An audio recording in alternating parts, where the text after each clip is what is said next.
Hey everybody, we watched Andor episode 5, so you know what time it is. Hit that intro. 5, 4, 3, 2, 1.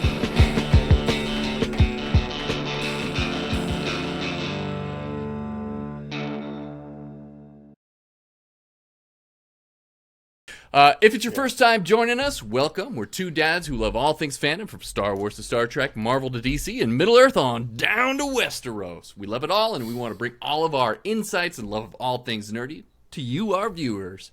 So if that's your bowl of space cereal, then we're here for you, and you should definitely subscribe to our channel so you don't miss out on all of our amazing reviews and insights that we bring to all of our favorite fandoms.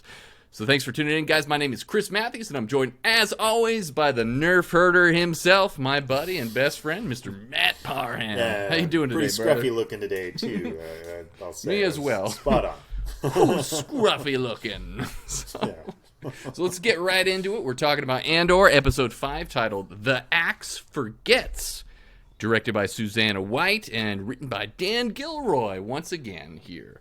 So I looked up the Rotten Tomatoes score, Matt, and it got, so far, it's gotten a 100% critic rating. Wow. On Rotten Tomatoes. You think it's going to be a Paddington 2 scenario, though? You know, somebody's just going to go in there and troll it and screw everything up. Could be, and that's the thing with these kind of reviews on Rotten Tomatoes. You always have to look at how many critics' reviews are on these sites as well, too. So I think for that one, there's not many.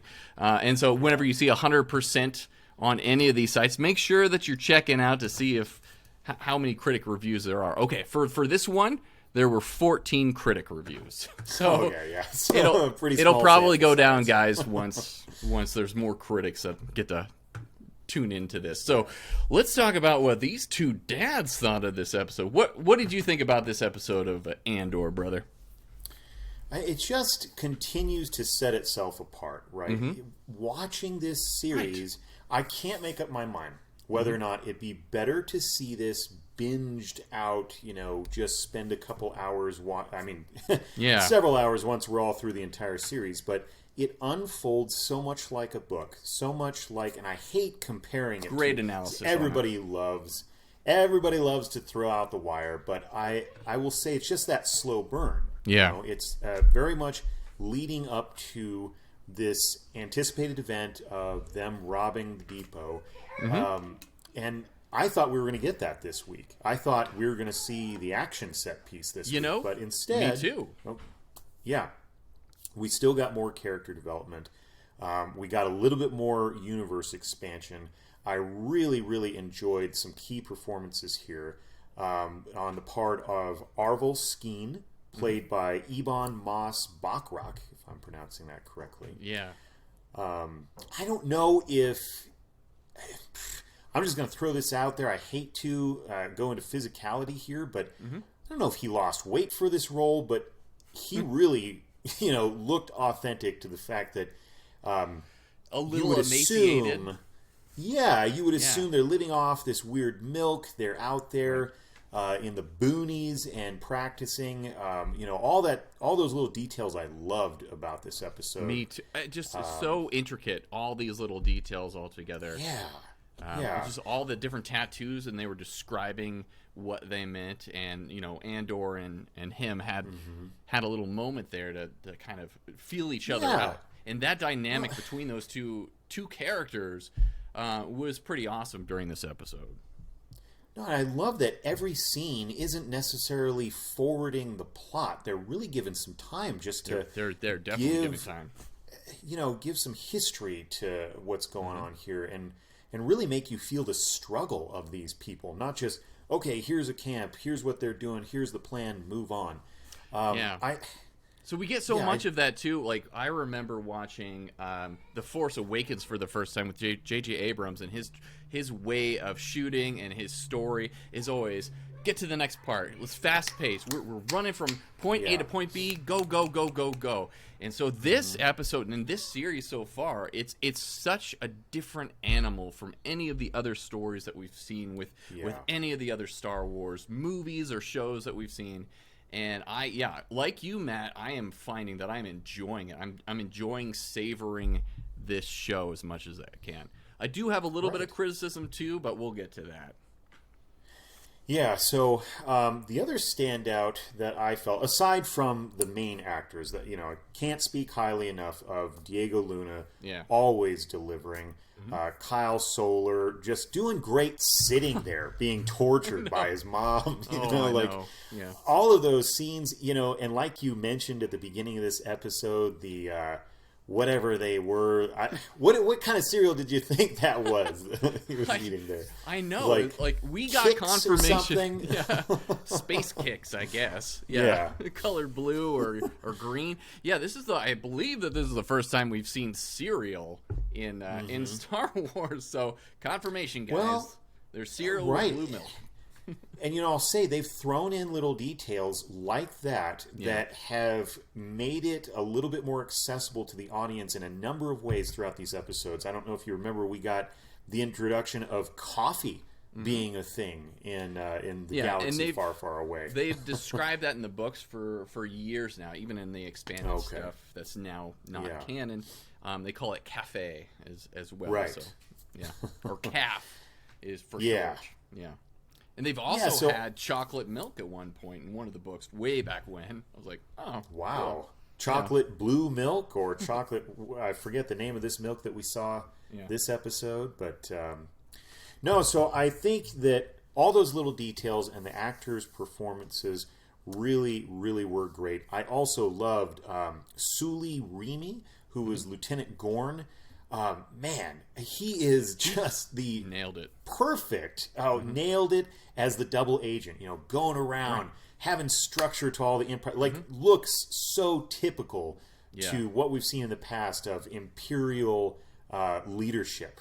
I like that we're getting it fleshed out too. We saw a little bit of this in Obi-Wan Kenobi. But with this character itself, we actually get to see the motivation behind why a person would turncoat like that. And just the tension that he had when he was on base too, in the Imperial base, and what he was doing, and how he was able to kind of trick everybody into, having less people on watch during this whole heist and everything that's going to happen. I thought that was beautifully done. So it's amazing. These characters don't get that much time on screen, honestly. But they're so rich in the amount of backstory that they're actually giving them. It's very succinct, and you get the gist of each of these characters and where they're coming from as well, too. And you feel it, and it feels real. It's like that's the biggest thing about this show. Yeah. It feels real. And not to mention Mon Mothma and her family, like that whole dynamic too, right? Was crazy. It feels like that husband and the daughter are kind of against her, and like, oh man, you feel the isolation of that character, Mon Mothma, in that situation. Like she's. And who would approach a Star Wars script and say, we need to have a scene where a husband and wife fight about knowing the name of their chauffeur? Yeah. Like it's just a great scene, and it shows you those characters and who they are. It's like Mon Mothma knows her chauffeur and everything, and that's a person to her, and like her husband obviously she's annoyed, annoyed at this thing about her husband. You can just feel the tension of of an aged marriage, and I'm really loving it. I am too, just so blown away. And for me, it's like so I'm on the fence about this, Matt. When it comes to these episodes, because I just want to see more. And this is my one big issue with these Star Wars shows that we have. They're just too short. And we've seen other shows that are longer. We've been watching Rings of Power. Stranger Things does this. They've done 2-hour episodes. And for me, and especially for this show, it seems like what I talked about last time is what's going to happen. They're going to have these little arcs, these 3-story part arcs that we're going to get to see. So I don't know if I would rather see this whole little arc that we're seeing as like an hour and a half episode rather than waiting 3 weeks to finish it out. I want to see the whole thing. And I kind of feel, Matt, that, people might have some criticism over this episode because, like you said, we were expecting to see the heist, I guess, at the end. I was too. And I kept looking at the time. I'm like, wow, we really don't have enough time at the end of this episode for the heist. I'm like, I think that's going to be next week's episode. And so I could see a lot of people getting annoyed just to that fact. But at the same time, the acting and the story and the world that they're building. And, they're up in Scotland, too, I believe, is where they're filming it. The cinematography is beautiful. Oh, my gosh. Frank Lamb is the cinematographer on the show, and he shoots a lot of his previous projects over in Great Britain and Europe, and it's shows in that he knows how to frame these mountains, how to... I love the details of, like, the effects are far away. Yes. The set pieces feel like they are... I don't even know how they're making some of this I don't stuff. either. I can't wait to see some of the behind the scenes stuff when it comes out for this show because it is amazing. And like you said, with those effects that are far away, I remember one shot where they had the TIE fighter and it was way in the background before they even mentioned it. And a lot of shows wouldn't even do that until it comes up on them. And so it was really cool to see those sort of details in there that are just like, and like I said earlier, this makes it feel like it's a real world feel to this whole show, which is amazing. Hats off to all the people working on it. So wonderful. Yeah, absolutely. And I think that I share probably a little bit of where the criticism you're going to go into is at, because I felt like I love the slow burn, but I do think that they could have wrapped this up. Like, I don't know why we needed them to camp out one more time after they got over there. Yeah. It seems like all those conversations they could have had back at the original camp, or to me it just felt a little weird that they would go over that rise there and signal, and like we just got shown and be right there. Yeah, that they have sentries out there all the time. I don't think he can be waving a torch around and not get noticed. You know, I know, right? Maybe I had missed that a little question bit too. of detail. Yeah. About if they had some kind of like different schedule to the sentries or something. I don't know, but it felt a little bit inauthentic and pulled me out for a second. And I thought, this last couple of scenes we don't necessarily need. They could have been placed somewhere else, and we could have just kind of got to it, get to the heist. But that was my only criticism. So really, like my only me, criticism was that they could have made this into an hour and a half storyline, and I think I would have enjoyed that more. So what's your rating, I think buddy? so. I think rating wise, these have all been very high on my preferential list when it comes to Star Wars fiction.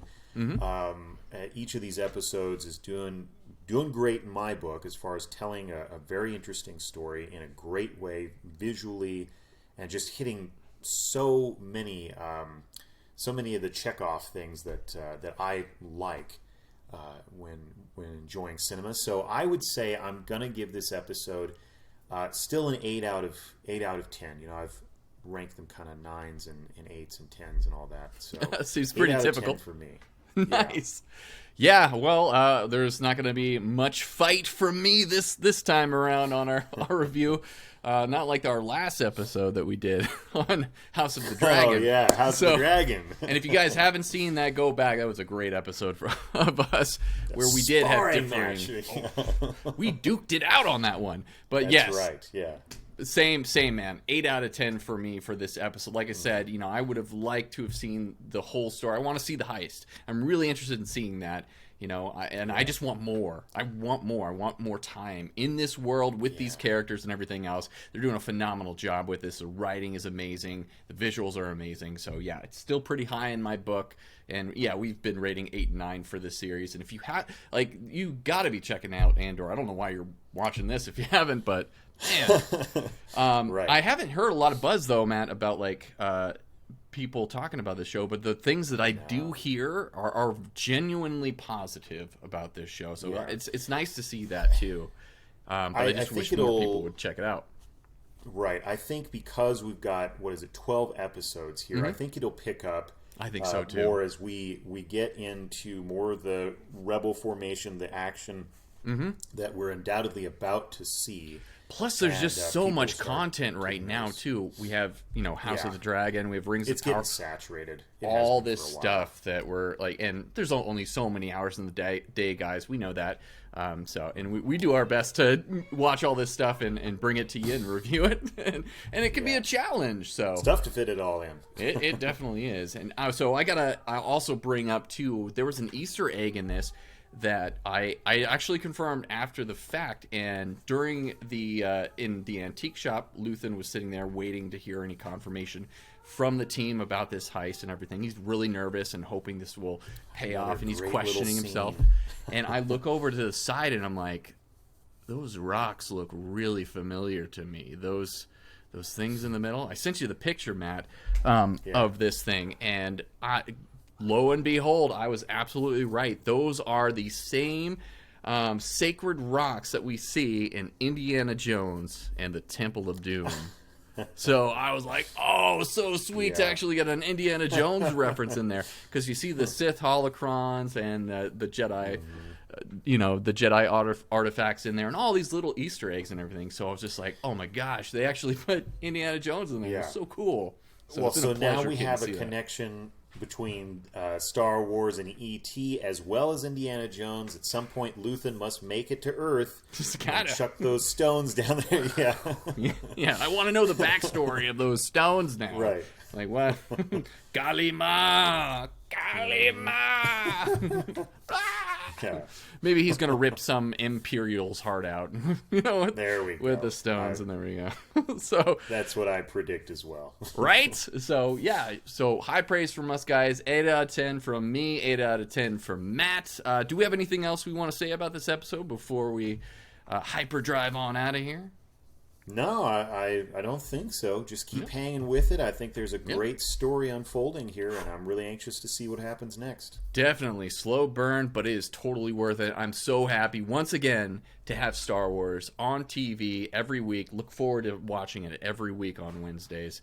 So it's been a lot of fun. And in the meantime, guys, why don't you subscribe to our channel if you can? We got 35 subscribers now. And Matt, we have a challenge now for the show.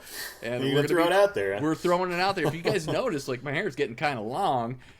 So if we get to 100 those 35 subscribers have really been talking about it. So. Oh, yeah, all of them. Everybody's been talking. That's the chatter. Yeah.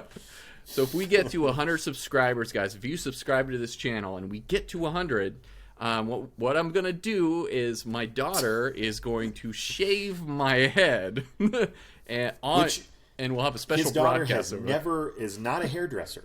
And she is not, but she's extremely excited to do this. So that's what's going to happen at 100. If we get to 1,000 subscribers, guys, what I'm going to do is I'm going to shave my beard, my eyebrows, and my head. So I'm going to be completely bald. So subscribe today if you want to see that. So, and can we get clarification for the fans? Mm-hmm. Are you going to leave it as your daughter shaves it? However she leaves it, or will it be some... I'm not going to promise that. I might have to clean it up, Yeah. We'll if she goes with the friar tuck, is that what you're sporting for the next 6 months? but we'll do that on the show, so you'll get to see that. Like, my daughter, I've got her the armorer's mask and everything, the helmet. So she'll be wearing that as she's buzzing my hair. If you guys decide to subscribe to this channel and get us to 100. Yeah. So, challenge is on the table, guys. Have at Come on, people. We can do it. We can do this. So we hope you have a good day. Thanks for joining us today on Andor. Can't wait for the next episode. And from our families to yours, have a good one.